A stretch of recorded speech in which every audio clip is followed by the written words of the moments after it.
গণ অভ্যুত্থানের প্ল্যাটফর্ম বৈষম্য বিরোধী ছাত্র আন্দোলনের ভূমিকার সমালোচনা করেছেন ছাত্রদল সহ ২৮টি ছাত্র সংগঠনের নেতৃবৃন্দ।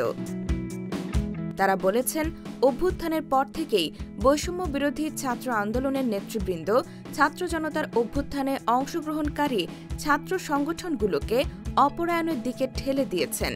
অভ্যুত্থানে হাজারো জনতার রক্তের ওপরে যে জাতীয় ঐক্য গড়ে উঠেছিল, গোষ্ঠীগত স্বার্থ উদ্ধারে ব্যবহারের কারণে তা ভেঙে যাওয়ার উপক্রম হয়েছে।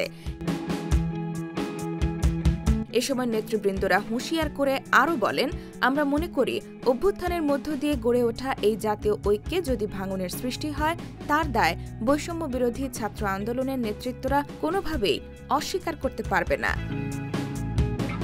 বৃহস্পতিবার ৫ ডিসেম্বর রাজধানীর কাঁটাবনে একটি রেস্টুরেন্টে ছাত্র জনতার গণ অভ্যুত্থানে অংশগ্রহণকারী ২৮টি ছাত্র সংগঠন দেশের বর্তমান রাজনৈতিক পরিস্থিতি নিয়ে এক মতবিনিময় সভায় মিলিত হয়। মতবিনিময় সভায় ছাত্র নেতৃবৃন্দ বর্তমান রাজনৈতিক পরিস্থিতি, দেশের স্বাধীনতা ও সার্বভৌমত্ব, অভ্যুত্থানে আহতদের চিকিৎসা, শিক্ষা প্রতিষ্ঠানের গণতান্ত্রিক পরিবেশ, ছাত্র সংসদ নির্বাচন, অভ্যুত্থানের প্ল্যাটফর্ম বৈষম্য বিরোধী আন্দোলনের ভূমিকা সহ সমসাময়িক গুরুত্বপূর্ণ বিভিন্ন বিষয়ে আলোচনা করেন।